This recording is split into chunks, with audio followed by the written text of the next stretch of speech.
ባቡሬና ዴቭ ፖሊሱ በቁጥጥር ስር አውሏቸዋል።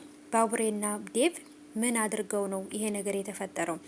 እዛ ጋም ገጀራው ከተያዝኩኝ እንዳትተወኝ እያለ ባቡሬን አደራ ሲለው ነበረ። እዚህ ጋም ያለችው እንግዲህ ይቺ ቤቲ ወይንም ደግሞ ሜሪ ትሁን ቤቲ ትሁን ብቻ ግራ የተጋባ ስም የተሸከመችው ልጅ እንግዲህ እነ ማሚዬ ቤት ሜታ ወይንም እነ ፍቅር ቤት መታ ስትሞላቀቅ ጭራሽ ደግሞ የባሰይቱ መጣች እያሉ እንግዲህ በጣም እየተገረሙ ነበር።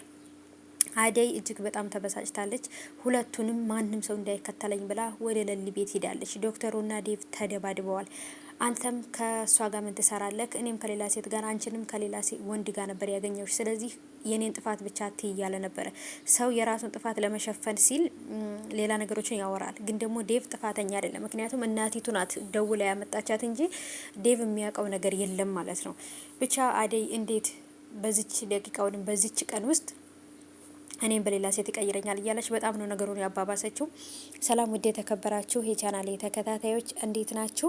ከኔ ጋር ሁሉ ሰላም ነው። ሰላማችሁ ይብዛልኝ ባላችሁበት ውድ ቤተሰቦቼ። ለዚህ ቻናል አዲስ ከሆናችሁ ሰብስክራይብ አድርጋችሁ ቤተሰብ ሁኑ። ነባሮች ዌልካም እንኳን በሰላም መጣችሁ ብያለሁ ውድ ቤተሰቦቼ። ተወዳጁ የአደይ ድራማ እንግዲህ ዛሬም በድጋሚ ተለቋል።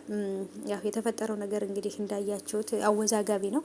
በተለይ መጨረሻ ላይ የተፈጠረው ነገር ዶህ መርማሪው ባቡሬንና ዴቭን በቁጥጥር ስር አውሏቸዋል ማለት ነው። ምክንያቱም ገጀራው እያመለጠ በነበረበት ሰዓት ላይ መንገድ ላይ ሲያገኛቸው ዴቭ አዎ በዚህ አልፏል ብሎ ሲል ባቡሬ ደግሞ አላየንም ነበር ያለው ማለት ነው። እና ይሄ ነገሮች ሲያወዘጋግብበት እነሱም ከዚህ ነገር ውስጥ እጃቸው አለ ብሎ ነበር የጠረጠረው።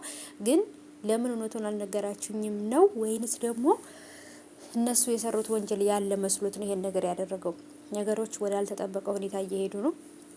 ዴቭና ዶክተሩም እንግዲህ በጣም ነበር መንገድ ላይ በቦክስ የተመታቱት ማለት ነው። አደይ በመሀል የራስን ጥፋት ለመሸፈን ብለህ እኔን እንደዚህ ማድረግ ወይንም ማለት አይጠበቅብህም፣ ወይንም ደግሞ እልህህንና ንዴትህን ጥፋትህን ወደ ሌላ ሰው ማላከክ የለብህም ብላ ነበር የተናገረችው። እናም እዛ ጋር እንግዲህ ችኛይቱ ዴቭን ለማግባት የመጣችው መንቃራ የሆነች ምንቅርቅር ማለት ነው። እሷም እንግዲህ ቦይፍሬንዴ ነው ብላ ነበረ ለዶክተሩ የነገረችው። ዴቭ ወይንም ይሄ ከጎን ከጣገብሽ የነበረው ልጅ ምንሽ ነው ሲላት ቦይፍሬንዴ ነው አላለችም። ይቺ ዶማ ጭንቅላት ማለት ነው። አደይን የመሰለች ሴት እያለች ራሷን የጠበቀች ክብር ያላት ለሰው ክብር ያላት ያለች በጭራሽ እጅ ጋራ ዴቭ አይሆንም ማለት ነው። ምክንያቱም ከአደይ እጣቢዋ ጋር የፊት እጣቢዋ ጋር አደረስም ማለት ነው። ምክንያቱም አደይ በኖርማል በጠቢአይ ይሆናል አይደለ? በቃ በራሷ ማንነት ነው ያለችው ማለት ነው። ይችኛይቱ ግን ውጭ ሀገር ያደገ ሀገር ሂደን መጣን እያሉ በቃ ራቁቷን ነው የምትሄደው ማለት ይቻላል። በቃ በተለያይታችኋት ከሆነ እኔ በጣም ነበር የዘጋችኝ። በተለይ እነ ፍቅር ቤት ሄዳ ያደረገችው ነገር አይታችኋል። ዴቭ ሁልጊዜም ዴቭዬን አገባለሁ እያልኩ ነበር ያደግኩት፣ ሁልጊዜም ዴቭዬን አገባለሁ ነበር ምለው ምናምን ስትላት ኧረ እባክሽ ያለችበት ፓርት ማሚዬ በጣም ነበር ያሳቀች። እና የፍቅር እናት ኧረ እባክሽ ነው ያለችበት ፓርት ላይ በጣም ነበር የሳቁት። እና እነ ሮማን ሁላ ራሱ በቃ ደግሞ ይችስ እንዲህ ምን አይነት ወራዳ ናት እያሉ በጣም ነበረ ሲስቁ የነበረው። እኔ ራሴ እዛ ፓርት ላይ በጣም ነበረ ፈታ ዘና ያልኩባቸው ማለት ነው። ምክንያቱም አላለ አንዳንድ ጊዜ ይጠቅማል ብለው የሚያወሩት ነገር ጎጂ እንደሆነ ራሱ የማያውቁ ብዙ ሰዎች አሉ ማለት ነው። እና ምድረ ዶማ እና ወዶቼ ብቻ አደይና ዴቭ መለያየት የለባቸውም፣ መጣላት የለባቸውም። እና ደግሞ ያለቀበት ፓርት በጣም አጓጊ ነው።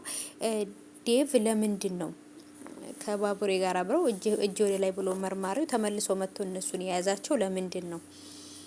ጥያቄ ጠይቆ ሊለቃቸው ነው ወይንስ ደግሞ ወደ እነሱ ያላከኩት ነገር አለ? አላቅም። ብቻ በጣም ከባድ ነው። ቤዛም ጥያቄ ተጠይቃለች። የመለሰችው መልስን ሰምታችኋል። ምን እንደሚፈጠር ከባድ ነው።